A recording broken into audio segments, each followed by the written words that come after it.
I wanted to talk about some movie news and hit on a few topics before we go. Um, the royal we, Big Lebowski reference, if anybody knows. But I wanted to talk about a few things that have happened since I last potted, some movie news stuff, and I am going to catch up on a lot of the new releases that are coming out this month. I still need to see Dumb Money. I still need to see Saw X. I still need to see The Creator, which is not doing well in theaters, which is disappointing because I think if you support original filmmaking, you should go see it. I've been really busy lately, so I haven't seen it yet, but I will see The Creator soon. As well as Haunting in Venice. I still haven't seen that, and Killers of the Flower Moon, which I will see Thursday night. I got my tickets for that, which is great. But I wanted to talk about some things. Number one, a huge story that got a lot of pop culture people excited, I guess, or interested, was the Aquaman 2 drama that continues to spread. Apparently, there was a story, and when I first read the headline, I was like, this can't be true. This isn't real. How is this real? It's another Amber Heard related story, of course, because what else would it be? And apparently, Jason Momoa, who's the actor who plays Aquaman, most people know, reportedly dressed up as Johnny Depp, drunk to set, and tried to get Amber Heard fired. And the reason why Amber Heard was not fired from Aquaman 2 is because Elon Musk basically threatened to rain hell if she wasn't. Elon Musk is the former boyfriend of Amber Heard. He basically threatened they will be hell to pay if she's fired. I don't know if this is true, man. I still don't know. But if it is, man, wow, just craziness. And it just bodes well to what I've talked about with Aquaman 2 is I don't think it's going to do well. There's too much bad buzz. Kind of similar to Don't Worry, Darling last year. The bad buzz kind of ruined things for that movie, and it also wasn't good. So, that's a big thing. I don't think Aquaman 2 is going to be like a bad, like poorly made movie. I think it's just going to be the same thing that you saw with Blue Beetle, same thing we're going to get with The Flash. Just like we're sick of it. We're sick of the comic books. And DC, like this movie's not going to matter. Right? Shazam was another one too. Just this purgatory. Right? These films are just not going to matter because it's moving on to James Gunn's version of the DCU. And it's just it's frustrating that you're going to get another comic book movie like probably that's not going to be memorable. And I don't have any anticipation for this film, especially that Amber Heard is in it for 10 minutes. And I've talked about recently that I can't stand Amber Heard, and I think a lot of people can't. And I don't even want to go too much into that. But, I don't know who's making these accusations that Jason Momoa showed up drunk to set. I mean, his people have said this isn't true, that he's very professional. Seems like a professional guy. He hasn't really been in the news for bad stuff that I'm aware of. But if you've seen Jason Momoa dress, he kind of dresses similar to Johnny Depp. Like they have very similar dressing. That's a phrase. He just looks very similar. So when they say he dressed up like Johnny Depp, like what was he probably wearing a hat and some rings? I think that's what was said. That's a stretch, man. Like I don't know if I fully believe that, but that's just my reaction to that crap. I mean, it just proves to me that Aquaman 2 is just gonna bomb. And I hope I'm wrong, but I just think there's just so much bad buzz going into it. And it's stuff it's already like people don't really care about it anyway, especially with comic book movie fatigue. And transitioning to comic book movie fatigue, I just kind of ripped DC for a little bit. Let's go into Marvel because Kevin Feige. There's rumors that Kevin Feige is considering, there was reports that he's considering ending the MCU at one point, but there was also a quote that I saw where he said, "quote," actually I'm paraphrasing, but he just said like Marvel has scratched basically 32 movies I think Marvel's released, and they've barely scratched the surface on what they can do. And what I say to that is, wow. Like, can we just like chill? Can we chill with the Marvel right now, man? I'm a huge Marvel fan. I wanted to have this thing. I was doing this thing where I was collecting all the Marvel movies, even the ones I didn't like love, like, but I wanted to have them. And then I stopped pretty much around Captain Marvel. Like, I know I got Endgame, but once I saw Captain Marvel, they kind of foreshadowed to me, like, okay, I don't need that one. I hated it.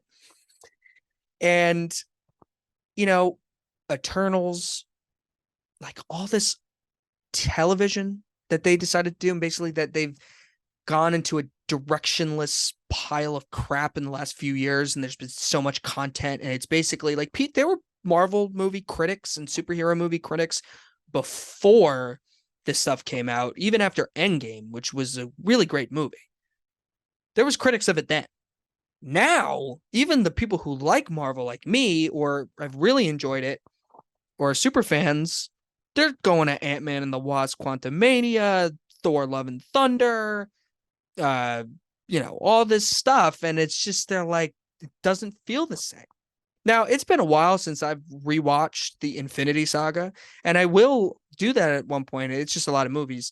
But did you hear what I just said? It's a lot of movies. And that actually is like worthy of being a lot of movies. Phase 4 and 5, I haven't even seen all of them, and I probably never will. I said I reviewed Ant-Man and the Wasp Quantumania, and I said something like, I eventually will see all of them. No, I'm not. I lied. I forgive you. I apologize to you guys. I lied. There's no way I'm watching all these. Like, especially since I've heard they're a giant waste of time for a lot of people. Like, they don't even connect. And this was a big thing when the Marvel movies were good, and you had to really try to like tell somebody like, no, it's worth it. Like, you should watch all of them. Now it's like, dude, you can honestly skip like phase 4 and phase 5. Just watch the Infinity Saga, and then like Spider-Man Far From Home. Not Far From Spider-Man Far From Home is after Avengers Infinity War. But just watch that, watch No Way Home, and watch Guardians of the Galaxy Volume 3, and you'll be fine. You'll get all the Marvel you'll enjoy. Because I like Guardians of the Galaxy Volume 3. But that's James Gunn. That's kind of still doing a lot of the stuff from the original Infinity Saga, even though it's post that. No Way Home introduced a lot of the multiverse stuff that, let's face it, has been very criticized, and deservedly so. It's been kind of a mess. Right? Well, it was also really awesome and entertaining, and kind of had its own thing, and I really liked it. So it brought in a lot of nostalgia too, which in a good way. So, this is a situation where it's just like they need to chill, man. They got to chill with the content, and they've kind of like pointed that out. They got to do the same thing with Star Wars, as we've talked about. Marvel's got to chill, man. They got to really, and there's people talking about just pausing it, or just stopping it and just rebooting a lot of it, because a lot of this stuff is still in the air. Is anyone even really excited for Secret Wars or Kang Dynasty, those Avengers movies? I mean, I'll go and see them, but is it going to be the event that the original Avengers movies are? And like, there's rumors they're going to bring back all these nostalgic characters. I'm excited for Deadpool 3. I really am. Mainly because Deadpool kind of goes away from that stuff. But I don't know what their plan is. I just hope but they've proven so far that their plan is kind of just to make money. And I kind of hate that. That's really what I have to say about Feige's quote. Scratch the surface. Listen, man, if you're going to do a really good job and make things special again, yeah, I agree. But you haven't. You've kind of just treated this like a money pit. And Feige gets a lot of credit for Marvel. So he should get criticism when Marvel's been kind of crappy for 3 years now. I mean, just has been. But moving on, I also want to talk about the Halloween quickly, this Halloween reboot, the ideas, and A24 is picking up Halloween. Do I like the fact that it's with A24? Yes, I do. I like it much better. David Gordon Green, and you're seeing it with the Exorcist Believer buzz, is like, I just don't think is a good director for horror. Like, he did, his best horror film is probably the 2018 Halloween film. And, that's fine. That's like fine. Like, I remember when I watched it for the first time, I was honestly kind of like disappointed. Like, I just don't think he's great with it.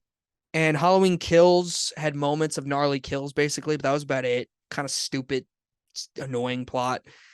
And I didn't even see Halloween Ends. I just know how it ends. I just felt no urge because I just figured, like, okay, didn't do well again. This is David Gordon Green again. This is a guy who's talented. He made Stronger with Jake Gyllenhaal. This guy has talent.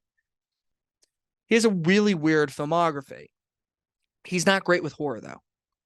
And I've stood by that for some time now. But the fact it's going to A24, listen, man, how many times are we going to see a Halloween film? I understand Michael Myers is a really popular character, but Halloween 2, and like H2O no, H2O no, it's a Mountain Creek Water Park Red. H2O is like, those are the films, and 2018 maybe too. Like, those four Halloween films are like the Halloween movies. A lot of people like Halloween 4, season 3, Halloween 3, Season of the Witch. Some people really enjoy. It's cult following. But I don't know, man. Like, how many times do I'm not sure if they can do much more with Michael Myers. Like, he's a killing machine. Maybe I'll be proven wrong. I'm just sick of the reboots, man. I really am. And after the writer's strike ended, I was just kind of like, are we gonna stop seeing some reboots because their studios aren't making money? And with the remakes and the Disney live action remakes, the identity politics, which has been gone over and over by many people, like, I just thought this was kind of over. Like, with not over necessarily completely, but like just a slowdown with reboots. And all of a sudden you're seeing The Office maybe getting rebooted. I just saw recently that Kick Ass is gonna get rebooted. Like, Kick Ass, dude, is getting rebooted now. What's up with all these? Kick Ass was a movie made not too long ago, 2010, and it's already getting a reboot. And there was a sequel like not too long after that. Chill, man. And then I retweeted this recently with like a Warner Brothers studio executive. I'm forgetting the name, but someone said something like, "We haven't done much with Harry Potter and Lord of the Rings recently," and it's just like, oh, there's so much more we could be doing with those. I'm like, is there? Is there so much you could be doing with Harry Potter? You got a great set of movies. You tried prequels, it flopped. So what else is there to tell with Harry Potter? And now they're making a new mini or television series, and I've heard I believe I've read that they're recasting the characters. Why? Why? Will anyone like that more than the iconic films we've grown up with, man? The Harry Potter franchise is in film history. And now we're making this television series that's going to be not as good. Come on, what are we doing? It's money, money. They think people are going to watch this, and people are getting sick of it already. I don't get it. And, the Lord of the Rings thing too, like, those three are iconic films, and the television series that they recently did was been panned by people. Take a hint, man. Take a freaking hint. People don't want to watch this stuff. Make new things, for God's sakes. Is it that hard, man? Is it that hard to trust some filmmakers out there? There's a lot of talented filmmakers out there. There's a lot of talented writers that aren't preachers. Take a chance, for God's sakes, man. You may find something really great. Just saying. Lastly, I want to sadly talk about Best Buy and the end for physical media. Basically, is kind of becoming something, because if you're somebody like me who really enjoys the idea of collecting physical media, Blu-rays, movies, it helps the filmmakers, it gives them money. I just like the idea of owning something in my hand. And I understand we're going all to digital, but I miss the charm of just grabbing something. And obviously, like, if Blockbuster and those places were out today and rent movies and stuff, no one would get them, because you know why? Netflix is just too easy. And I understand that. That's not what I'm complaining about. It's just, you know, the idea of like having all that stuff digitally, it just isn't the same. And the fact that movies leave streaming services all the time, and sometimes I want to watch a specific movie and I have to rent it for $3, or I don't feel like doing that. Like I'd rather just have it. And for some people, I guess they're just like, no, I don't watch movies that much. I don't care. I understand that, but there's just like I just kind of hate that. Best Buy's looking to get rid of it, and I just think it sucks. And I will still be getting them until I can't possibly get them anymore. Because I just like the idea of having it. I don't like the idea of like, okay, The Dark Knight is currently not on any streaming services right now, except for like Peacock, which I don't feel like buying a subscription for the moment. I just like that it's just in my hand and I can watch it. Like, I just like that. But I guess for a lot of people, that's not the case. And I knew that. But it's just sad. I just wanted to talk about it because I think there's still a lot of people that still get it. I think there's still like a group of people, a group of movie fans that are still into that stuff, and I am, and I think most diehard movie fans are. So it sucks, but we'll see. I don't think it's, and the thing too, what sucks about the Best Buy thing is that they're also getting rid of buying it online. And so it's not even just an in-store thing. So I guess you guess you're gonna have to look at Walmart, Target, but they'll probably stop as well. They'll probably take Best Buy and do the same thing. And you gotta look at Amazon and Blu-ray.com, eBay, I guess, and the Disney Movie Club, maybe. And that's pretty much it. But I don't know. I just think it stinks, and I'm gonna miss it. And I think like sometimes like with technology getting better and stuff, you're losing some of the charm in this stuff. And maybe I'm just complaining, but I'm 23 years old. I'm not 40. So the fact that I'm saying this, I think there's still like young people that respect this stuff and like it. So I just thought that should be pointed out.